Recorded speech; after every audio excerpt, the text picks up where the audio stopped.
I might do some, what is it, dealing? Actually, electrical content, let's do it. This is pure niche. I've not done this before, so I'm learning on the job, but I'll try and explain to you what I'm doing as well, because it's interesting, because it involves high-speed counting, which is difficult to achieve even with PLCs. And let me show you how we're counting and what we're counting for. If you're a generator engineer, hardcore, ignore this. That's an ignition box, yeah? That does all the ignition things for this. Basically, one of these pistons, which is here, it makes it explode and pushes it down. Then it makes another one explode and pushes it down. Then it makes another one explode and pushes it down. This does this by signalling to this rail when to do that. But to do that, it needs to know where the pistons are, which ones are up, which ones are down. To do that, on the flywheel here, there's a cog like you get on a bike. And that cog has teeth. For the purposes of simplicity in this video, I'm going to say it's got 365 teeth for 365 degrees. And this sensor here counts them 1, 2, 3, 4, 5, 6, on and on. There is always a chance this will miss a tooth or miscount. So the one next to it, there is a pin on the wheel, one pin, and every time it hits that pin, it starts that again. So that'll go 359, 360, pin, 0, 1, 2, 3, 4. So basically, via the counting of the 360 degrees of the wheel, and the fact that if it miscounts, every one rotation, it gets reset to 0, so it knows its absolute starting point. It then uses that data in its super duper controlled microprocessor, which is in there. It's all self-contained to fire the piston. So, for example, it might see the reset and it might go 1, 2, 3, 4, 5, fire piston 1, 1, 2, 3, 4, 5, fire piston 2, 1, 2, 3, 4, 5, fire piston 3. It's basically electronic timing belt. Is not right, but it's a good way to explain it if you know what a timing belt is. So the problem is that is not registering the reset sensor. So we need to, it's registering the teeth, not registering the reset. So if it's got no 0, absolute 0 to restart itself at, it'll count forever. But it doesn't want to count forever. It wants to count about 360 and reset, count 360 and reset. So I got the super tool out again. So first of all, I want to check these sensors. So what I did was, I've used the oscilloscope, which is quite a high, capable of fast counting, and I've put one on the reset pin and one on the counting pin, and I've actually seen those working on here. What I'll do is I'll draw what it looks like, because I can't get a good picture of it, and I can't be able to get the software to get it out. But what I've established is that these are counting, and they are sending a signal to these terminals now. So this ignition box is an ignition box, but what I would refer to it to from the kind of background I'm is a high-speed counting module. So it's capable of counting the 365 teeth that are on that motor when it's rotating at about 2,000 RPM. So that's 2,000 RPM times 360 every minute. I'll do the maths on that. If that had 365 teeth and it's spun at 2,000 RPM, that'd be 720,000 counts per minute. I don't think it's got 365 teeth. I think it's probably counting between 200,000 and 400,000 teeth per minute. What's that a second? Hang on. It's in the thousands, probably between 2 and 3,000. So that needs to count 2 and 3,000 times a second, or something stupid like that. It don't matter. It's still crazy. PLCs cannot count that fast. If you want to count with a PLC that much, you need to use a high-speed counter card, which effectively counts quickly, and when the PLC requests a number, it tells it what the count is. So that does all the maths locally in quite an advanced microprocessor, and then all it does is send to the engine system that it's healthy, it's not healthy, and what the fault is, and that's all on board on that card in some mad science shit I don't even understand. So prove they're all right. So now, unfortunately, the oscilloscope says we're right, and all the cables go to here, so we have to get down here, and the only way to prove it is to change that card out now and see if the fault goes when we change the card out. It's just sometimes you have got to swap parts to prove it, but we're pretty happy that everything going out is right. But I'll show you what it looks like on the oscilloscope.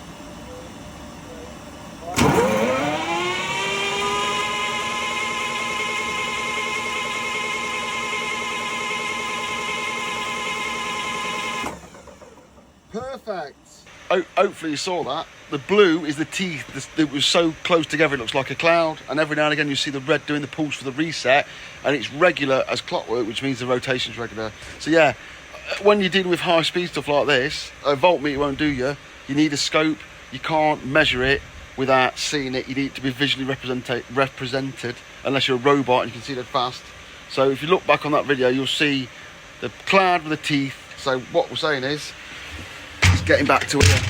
So the reset the pulse is getting back to here, so now we need to swap out this board. Amazingly, we had one, so I've put that back exactly how I found it, right, because I want it to be proper. I ain't just bodged it in, I've put it how I wanted it to work. Fire that up and see what the fuck happens this time. Reset now. Let's do it. Ready?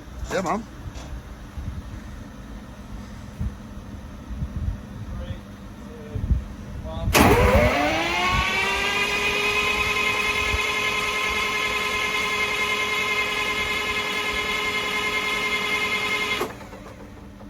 So, that sensor have all been exchanged. They've also all been set up and calibrated.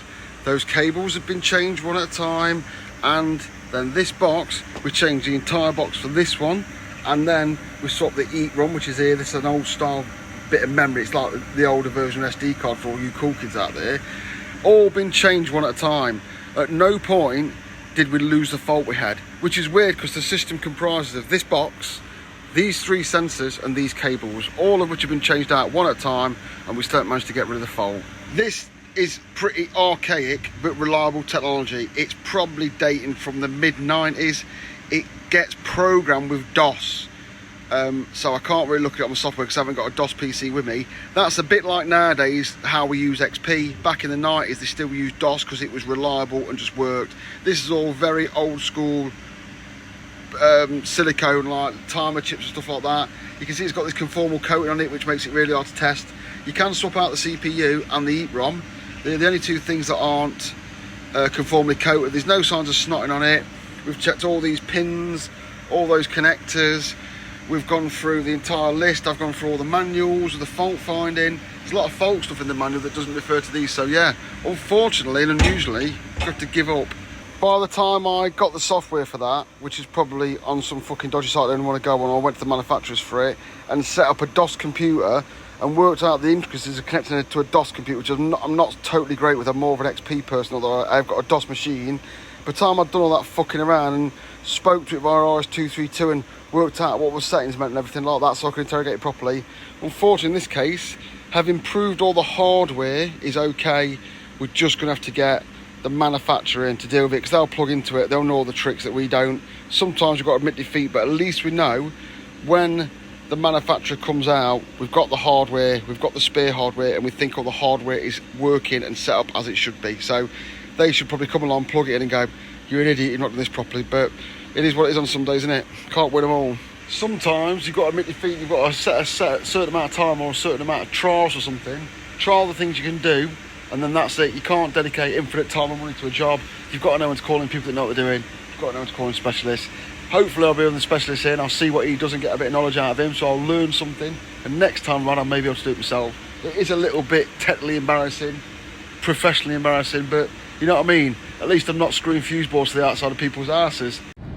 Little update, there's a lot of people on here that know a lot more about engines than I do, yeah, and they are sending me messages, which you always appreciate, I'm always keen to learn new stuff, yeah. Just so people know, the flywheel was not damaged. If it was damaged or wobbling or moving, it would have smashed the sensor off. We know that. Also, we didn't show it, but we barred around the entire flywheel once. The reason I didn't show it is because it was red hot, and the guy barring it around was swearing at me a lot. So I didn't show that, but all the teeth were intact, all the teeth were there, and the sensors were the right distance away from the teeth, because otherwise it gets smashed off or won't work. I've seen that in the oscilloscope. Yeah, cheers for letting me know, because I don't know anything about engines. The thing about engines, I don't really want to. But yeah, I never realised a tube could be broke off, or various other things people have told me that I'm not going to now, but cheers for that. Buongiorno, actual electrical content featuring...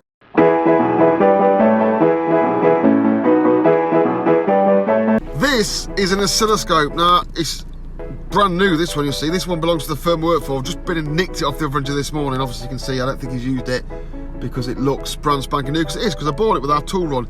This is a very useful tool, but you don't need one all the time, although this one, I think, does all the basic features of a multimeter as well. But you'd be a bell end to be using that for this, because this thing, the Fluke 123B, the classic benchmark level oscilloscope, these are about 2 bags of sand, yeah, 2 grand in.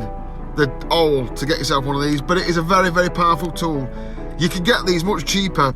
I've got two at home. I've got a Fluke 43B, which is a much cheaper oscilloscope, but not as good as this one. And I've got a 4-channel Regal one, which is a very good 4-channel oscilloscope. I'm going to explain channels in a minute. And it's cheap because what you're paying for with this is the ruggedisation, the fact that it's Fluke, it weighs a fucking ton, and it's just for sight use. So if you are interested in getting your hands on an oscilloscope, they can be had reasonably cheap. You can get them off Amazon as kits, really fucking useless ones, but you can buy, I've got a sold together kit one that cost me a tenner. So you don't need to go in for thousands to play with an oscilloscope. A 20 quid kit oscilloscope will get you to learn how to use an oscilloscope before you venture into a bad boy like this, which is basically, I can use 5% of the features of this. But what does it do? An oscilloscope measures electricity. That's it. That's what it does. Measures voltage, basically. Can measure current with the right hands, but basically out of the box, it measures voltage, which your multimeter does. The thing that sets an oscilloscope off from any other measuring devices, the oscilloscope plots electricity as a voltage against time on a graph. And I believe the earlier oscilloscopes were a piece of paper graph. So it measures electricity against time, which I need to use today on this emergency stock photo I've got. But just to give you a brief rundown of what to do, I'm going to put it down actually, it weighs a fucking ton. Say, for example, you put 24 volts into a two-way switch. And on a two-way light, you can go that way or that way. If you put the two channels, because this is a two-channel scope, on each of the outgoing ways, when it was switched to one, it would read 24 volts. When you switched it to the other one, it would then read 24 volts on that, and it would disappear off the previous one.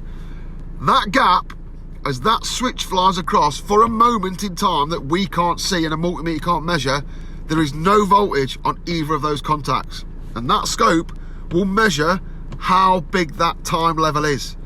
That might not sound very useful to you, but I assure you, as you get down to quite deep fault finding, knowing that is useful, and I'll explain what I'm going to use it for. On my emergency stop relay, there's a contactor, a big relay. Watch my relay video. It energizes, and as it energizes, it pulls the mechanical contacts down, which pulls a little mechanical contact called an auxiliary. That then feeds back to the emergency stop relay to tell it that the relay, the contactor, has operated. That has to operate within a certain amount of time. Now, my stopwatch and multimeter, it's too long. It's milliseconds. Well, to measure that, I'm going to need this. That's 5% of its capabilities, but I'll use it. Also, say you had something flashing or you wanted a pulse, you want it to come on for 1 second, go off for 1 second, come on for 1 second, go off for 1 second. That'll plot that. I'll put an example up of that in a bit. And then, if you're looking at signals, new video for signals right there. On a more advanced level, if you're looking at industrial protocols like CAN bus, Profibus, whatever the fuck bus, there's loads of them, RS232 for example, it's not magic, it switches electricity on and off, on, off, on, off, on, off, on, off, on, off, on, off, like that.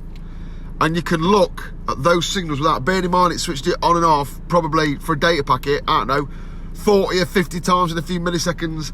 This scope is capable of measuring that. It's not capable of measuring thousands of things a second, but I think it's capable of measuring hundreds of things a second. So when you want to analyse the industrial protocol to see if it's corrupted or if it's even there, that will do it. There's loads of videos on YouTube about oscilloscopes, but I'm literally trying to scrape the fucking barrel here with the basics. But yeah, hopefully I'll be able to combine some other videos onto this and show you what I'm going to do with it. But yeah, if you are interested in watching electricity versus time, you're going to need one of these, but a cheaper one. Or get one of these if you're really flush.